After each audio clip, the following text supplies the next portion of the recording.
Hello everybody, my name is Kettler. I work at the Career and Technology Education Facility, and before I get started I'd just like to say thank you for your consideration to be in the Administrator Academy. And without further ado, I'll go ahead and get started on my educational philosophy. I've broken up into 4 main concepts. Some of these concepts lend a little more towards secondary education. That's where I've spent my entire career, and that's where my passion is, but definitely some of this can overlap into well, all levels of education. So my first main concept, and this kind of just encompasses everything about how I feel about education, is that we should be preparing students for day one after graduation. And coming from CTE, I know we're the guys who say, you don't have to go to college.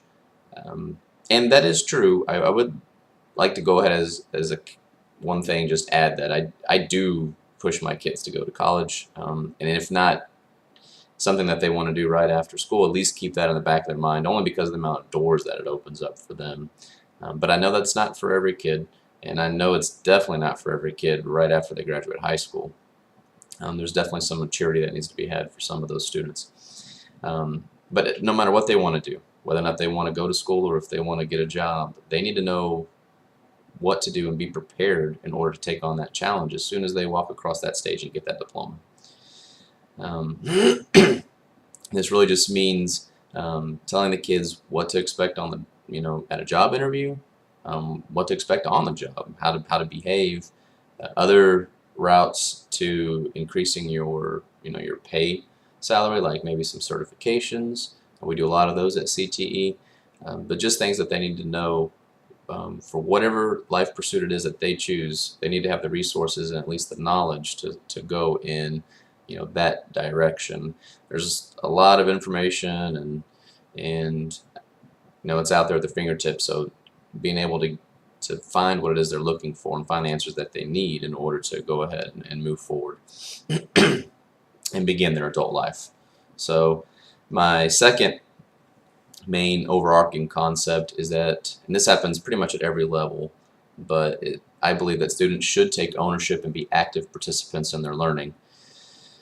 So in order for this to happen, I think students need to be shown the benefits of learning, and not only that, but be motivated to learn outside of the classroom. And this can be difficult. Know that really the best way to be able to do this is to find out what really motivates a student, what's their passion, and try to kind of light a fire there. And some kids it's easier than others, but if you teach them the benefits of actually learning and what that does for them, not just in a career, but even for things that they want to tackle in their personal life, that's a good way to kind of foster that, and to see a kid actually go looking stuff up and learning stuff on their own is really kind of the pinnacle of teaching. It's like what you've taught them in the classroom is going to extend beyond, because you found something that maybe that they're really passionate about. I truly believe that learning starts from the moment you're born and never truly ends until the day that you leave this earth. And that's one thing, that's one concept that if you can kind of hit home with kids or people in general, they can kind of grasp onto that, it'll make it a lot easier for them to expand their learning outside of a classroom setting. So the third concept, overriding concept, is that I believe students definitely need the knowledge and the concepts in the class, but if we're going to make that useful, we need to go one step further and really teach them the skills that they need in order to turn that into something that's valuable and productive. I think this is true for the kid going to the university. This is absolutely true for the kid going to start a career. I mean, employers, universities are not looking for somebody who can regurgitate facts.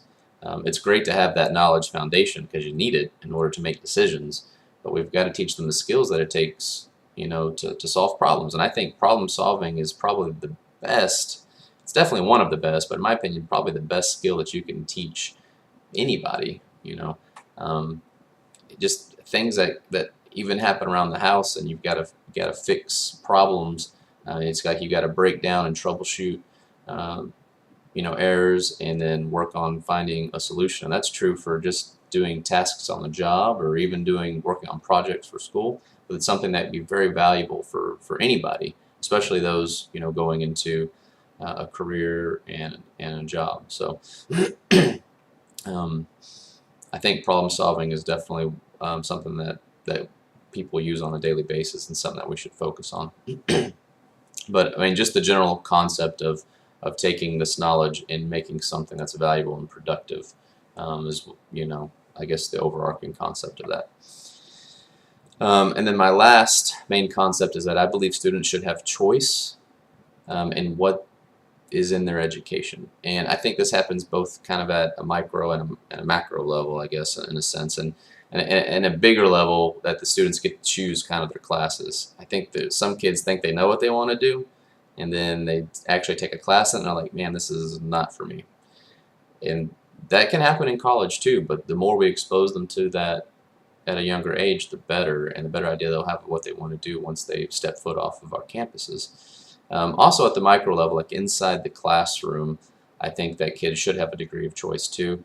I'm not one of those teachers who's a fully, student-centered classroom, only in the sense that I teach a class where there's a certification that I prep my kids for, and they don't get to choose what's on the certification.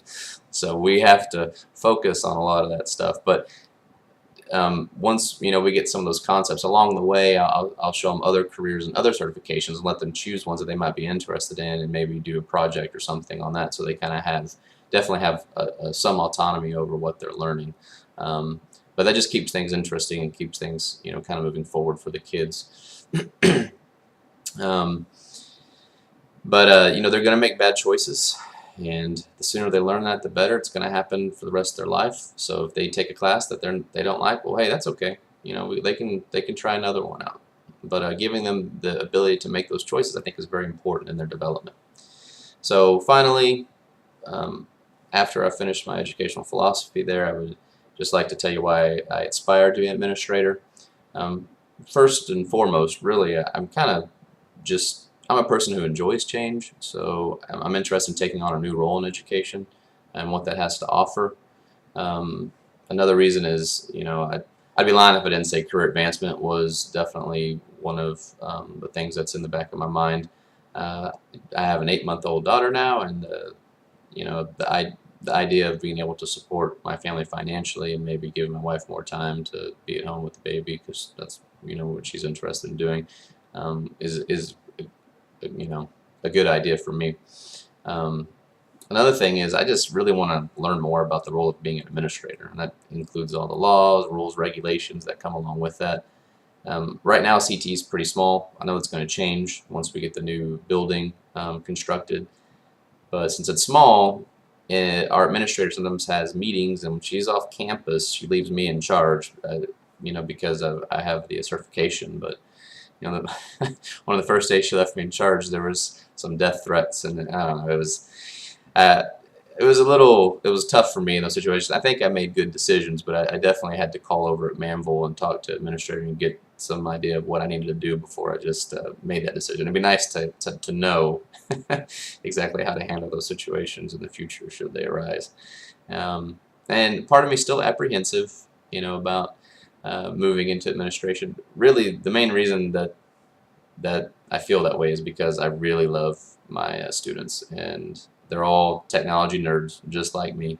So we get along, and we can talk about all manners of pop culture and all the things that affect geeks and nerds on a daily basis. But I love them, and so I know that's one part that I would miss. But I am excited at the prospect of moving into a new career path, and I would just like to thank you for your time and consideration again to be a part of the Administrator Academy. Thank you.